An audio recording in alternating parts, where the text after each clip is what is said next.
When I was a youngster growing up in Newfoundland, we did not have electricity until I was 12 years old. So we were very dependent on salt to preserve food and on oil lamps, kerosene oil lamps for our light. Also, there was no such thing as internet. The only internet we had was on a fishing net hanging inside the shed on the end of the wharf. Not joking, that's the way it was. And we're not talking ancient history. In Matthew's gospel today, Jesus is preaching about salt and light. But that's really not what he's talking about. What he's really talking about is us, about you and about me.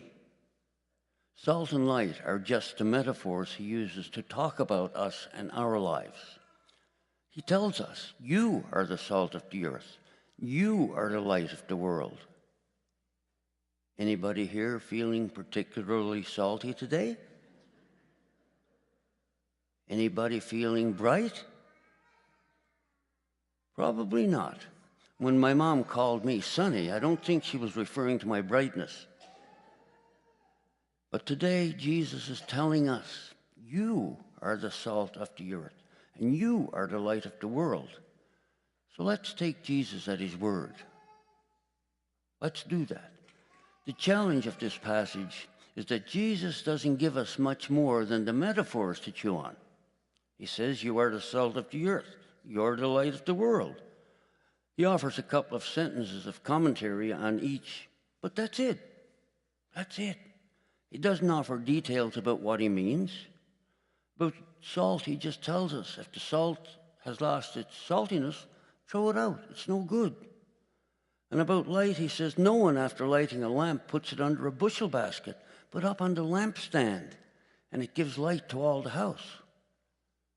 But he doesn't give an interpretation or an explanation. He doesn't tell us how salt and light apply to our lives. He leaves us to figure that out for ourselves. He gives us this as our homework. It appears as if Jesus is saying, here, take these two metaphors and go play with them. Consider what they might be showing you and asking you about your life. Ponder them and see what they bring up for you.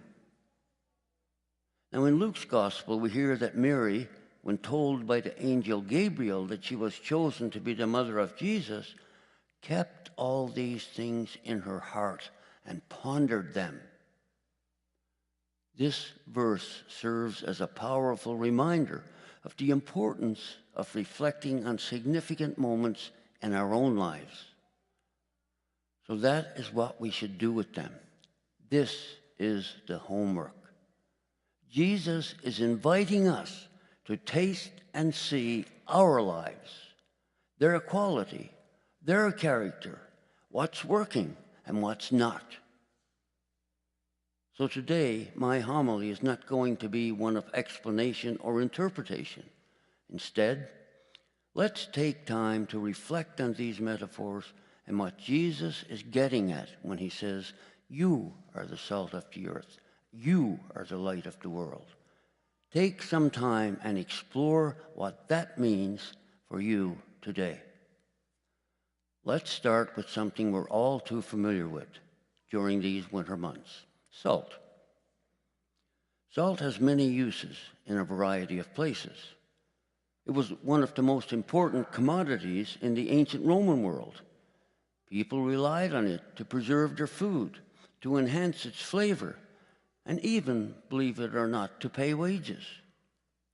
In our time, salt is still used in food flavoring, in preservation, and to keep our roadways and walkways safe and clear from ice.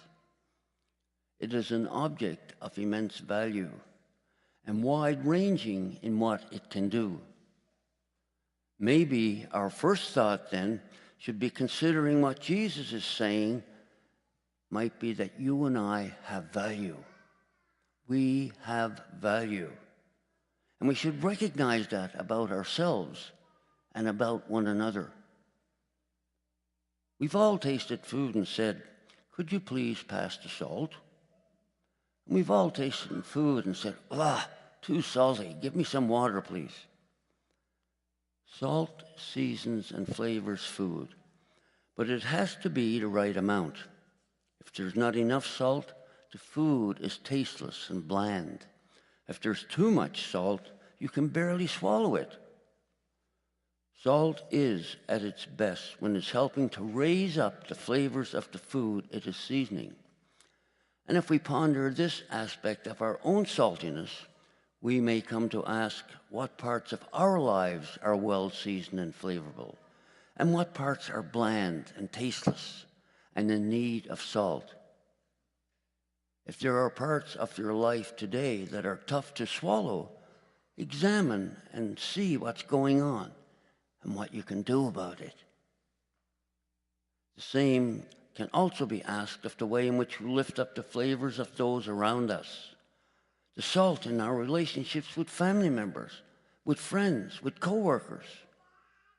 In what ways are we flavoring and enhancing the lives of other people? And what difference are we making in our world? But don't forget, we can oversalt as well. And salt can dry things out. In what ways have we become too salty and too difficult to deal with? Have we ever left someone high and dry and thirsty? And if so, what do we need to do to restore a good flavor? Have we ever approached our relationship with God and dried it out by focusing on ourselves and not on Him? Salt and water can clean wounds, prevent infections, and promote healing. In what ways are we tending and healing our own wounds and the wounds of others? Remember, no one likes having salt rubbed in his or her wounds.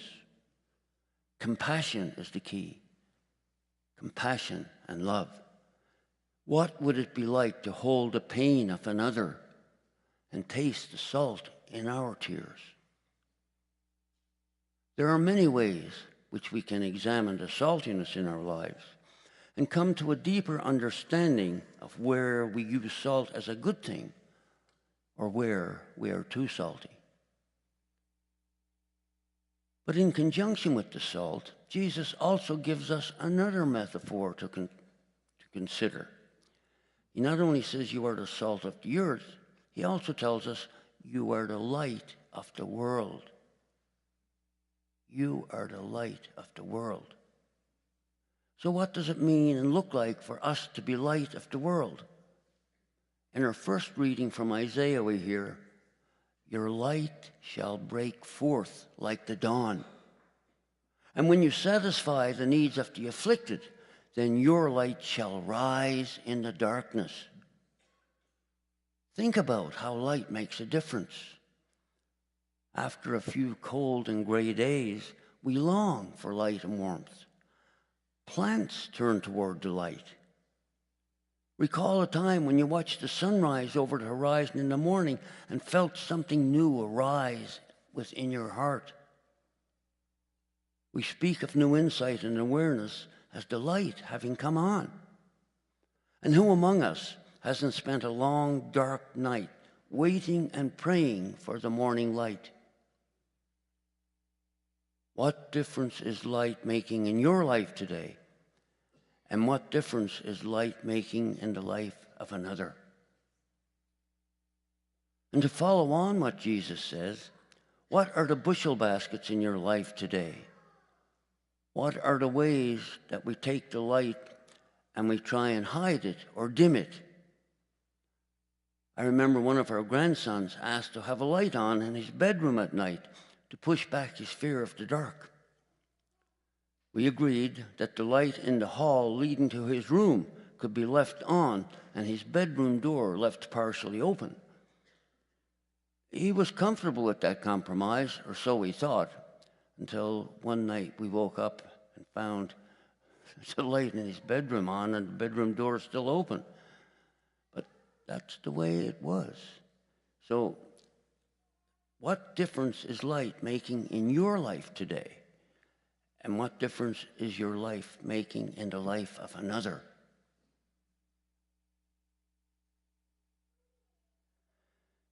On whom are you shining your light? And from whom do you withhold your light? And perhaps the most important question of all, how is your light reflecting the light of Jesus and the true light of the world? In John's account of the gospel, Jesus says, I am the light of the world. Today, in Matthew's account, he says, you are the light of the world. Maybe we're more like Jesus than we often know or believe. Maybe light is how Jesus shares his life with us. And in our gospel today, we are invited to participate in that life. Jesus is the source of our light. And at our baptism, we received his light to go out and share it with the world. Today's gospel, speaking of salt and light, invites us to taste our saltiness and to see how our light is shining. What does your life taste like today? What does your light look like?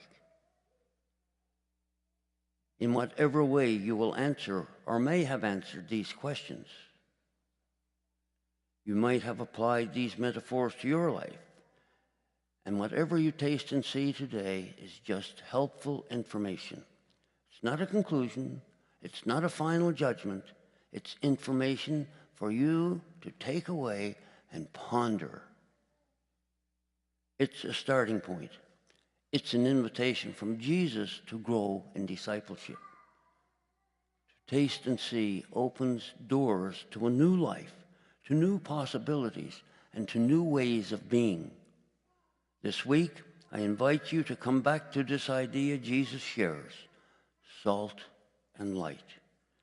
Pray on it each day and explore what it means for you and what is being offered to you.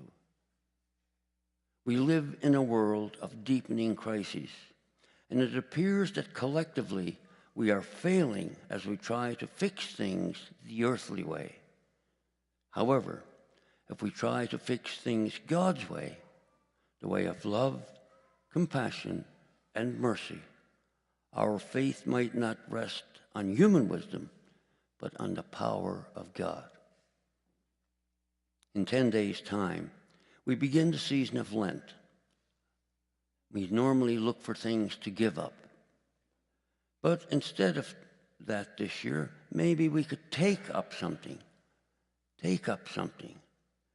If we can remember that and become more aware of the gifts that God has given us and how we pass on these gifts to others, then God's power will add flavor to and will light up our lives.